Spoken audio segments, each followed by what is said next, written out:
What's up, guys? What do you say we knock out a bunch more things on our Virago project behind me? We need to finish our electrical system, installing our battery box, all of our hand controls, our clip-ons, our rear sets and foot controls in the back. A lot more work to do, but at this point, it's all so much fun because all we're doing is just bolting on newly powder-coated and painted stuff that we already spent the hours and hours fabricating before. Now we just get to Lego it all together. Thanks for watching. Man, I really love this part of the project, because all the figuring is done. We've already figured everything out. Now we're just putting it all back together. Everything's clean, everything's freshly painted and powder coated like this battery box. Nothing takes an agonizing long time to figure out.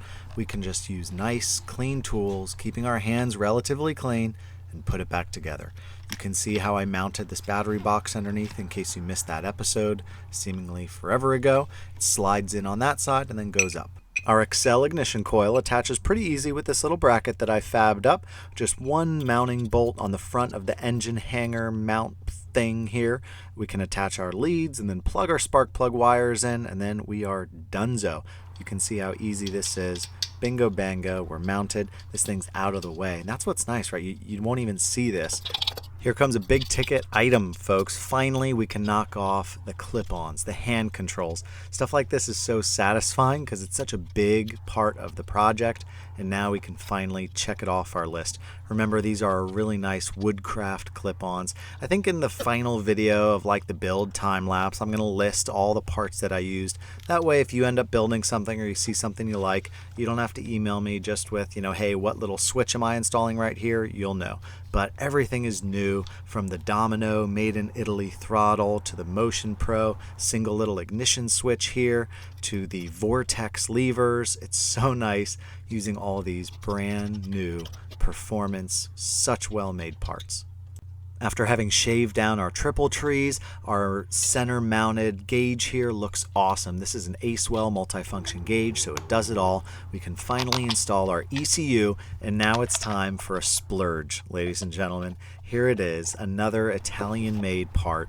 This is a Rizoma brake fluid reservoir, and it is glass. If you haven't seen it in the previous video, we have a black aluminum top and bottom with a glass reservoir, and it looks so cool. This is the type of thing that when you're checking out this build, this is the type of thing that sets it off, right? There's a lot of Virago builds out there that are using a lot of different parts, but when you see that with the clear brake fluid hose like that, it just looks so cool.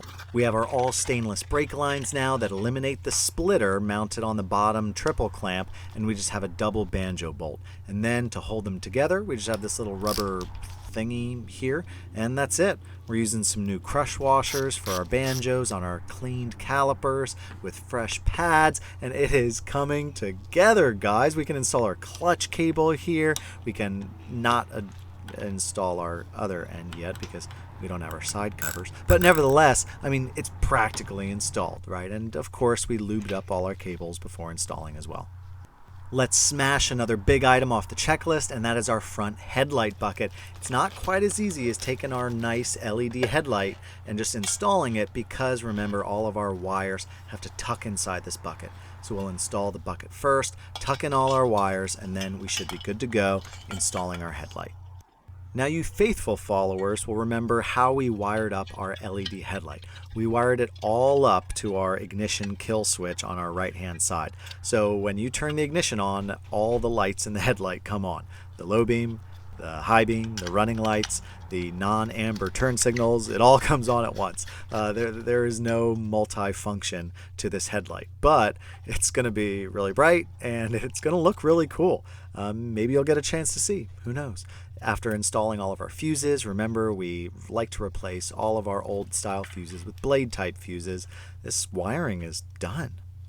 And I haven't encountered this too often, but with all of our electrical trimmed down and stripped to bare bones, it's easy to fit inside the bucket. I don't want to jump the gun here or anything, but I think we should at least be able to turn the ignition on and see if the headlight and stuff comes on. No, I'm sure you and I have way too much patience for that. We would never try to...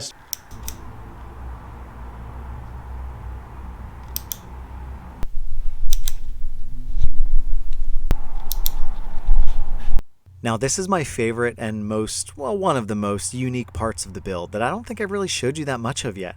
This is the tail and brake lights, these well-made LED strips that are mounted on the angled subframe here. So these aren't the cheap LED strips that you can get off Amazon for like $8 that you know are gonna crap out in a couple months.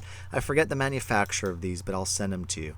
It's hard to see in the lit garage, but when everything's together and this thing's rolling down the road and those red LEDs are just coming out of the tail like that, sort of down at the wheel but still visible, it is gonna look sick.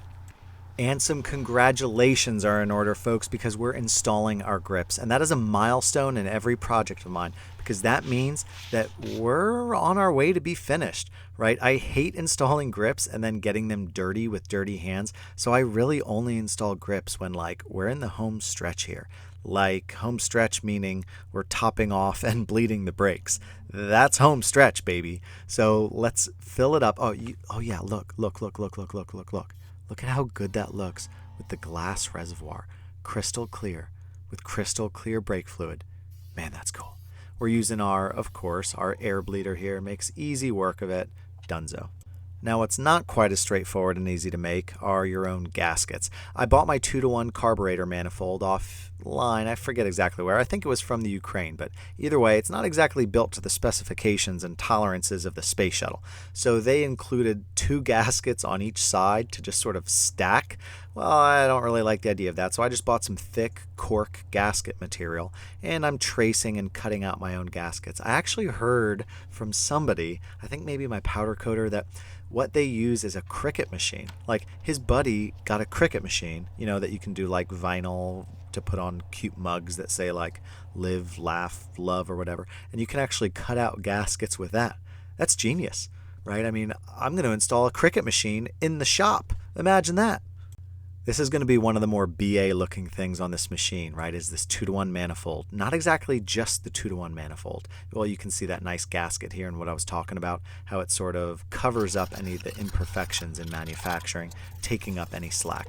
But what's going to look BA is this giant Mikuni VM30 racing carburetor just honking out the right side of the engine. Like, look at this. It just, is going to slide right in to the gasket here.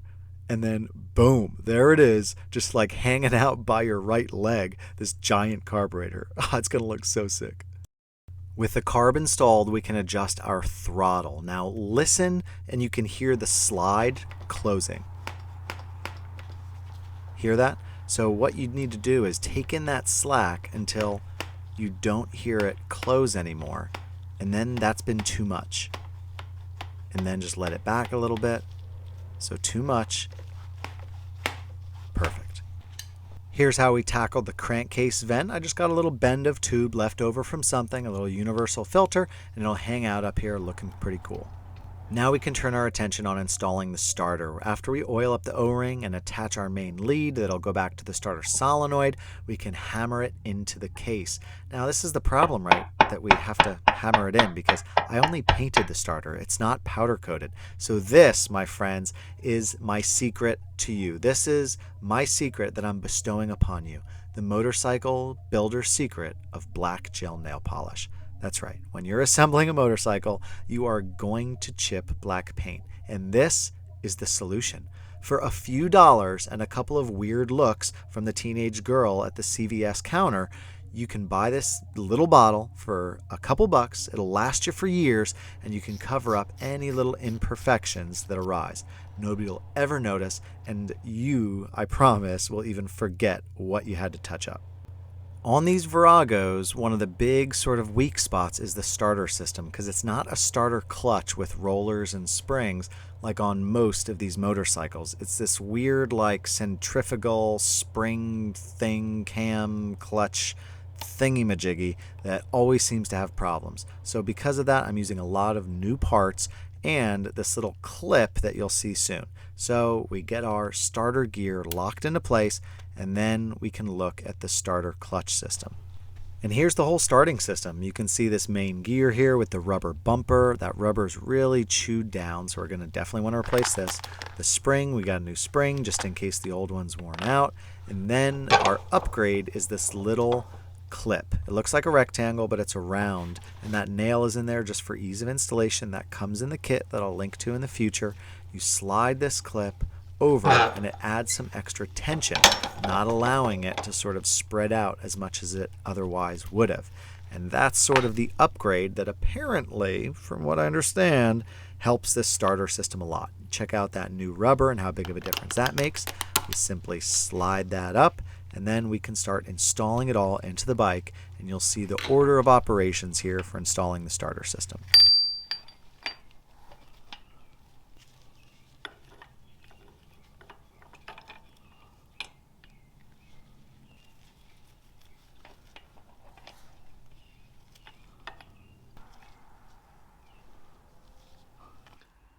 Guys, I'm looking at the tank right now.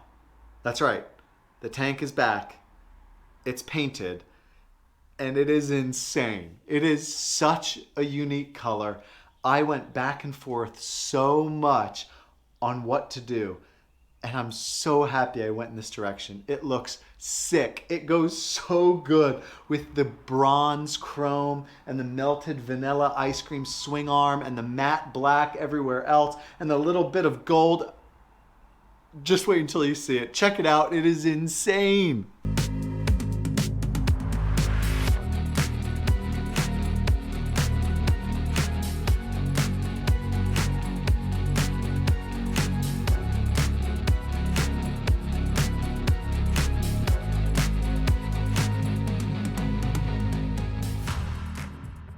This came out so awesome and I am so happy with it. It actually looks a lot better than I even anticipated.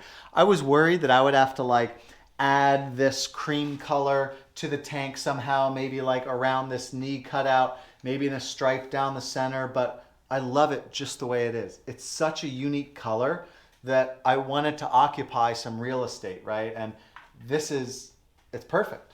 I mean, it's absolutely perfect. This is what's so cool about building motorcycles is you can literally do whatever you imagine. Whatever you want to make, just do it. And if you don't like it, you can change it, but you can just do it. You can just do it. You can just do it. Let's just mock up the seat real quick, okay? Because I'm a very impatient man. There you go. Oh my gosh, look at that. Oh my gosh, that looks insane. Oh, it's perfect. The tank will be another 1/8 of an inch up because there's going to be a little piece of rubber under it. So the lines will just be absolutely perfect. Just flowing from one to the other. The black, the lunar rock, man, the vanilla ice cream right there. Oh, this is insane. Man, look at it from the back. Oh, this is so cool. You can see the mounting stud that I have coming up out of this collar. And I sort of made all my measurements so that this would sit just about where I want it, a little bit higher for some rubber cushion. So just a nice washer, put that underneath. Then I drilled out this fork cap a little bit, which fits perfectly by coincidence inside this hole, and then I can squish it down over it. And now the bottom of that nubbin is against the washer, the top, and there's some thread sticking out. So we'll just take our nut and then tighten it down, squishing it in that rubber. And that's it. Easy peasy. And with the seat on, you don't see a thing. Done. We already installed our fuel petcock in the tank, so now we can just install our awesome translucent red fuel line with our inline fuel filter. I wanted to go with this touch of red, and it looks awesome.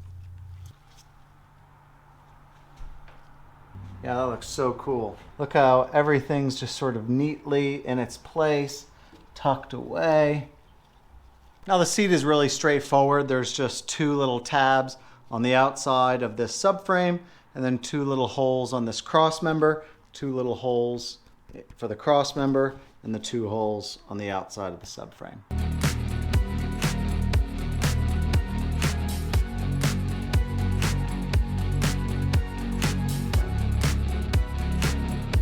Now that this bike is sitting here looking like a real motorcycle, what do we have left? Well, we need to finish our side covers. That's going to be another little surprise how they're going to be done up. We need to put our logo on the tank. We need a gas cap. And then once the side covers are on, we can put our rear sets and controls in. And then that's it. Then we can start this thing and maybe ride it. Thanks for watching, guys, and we'll see you next time.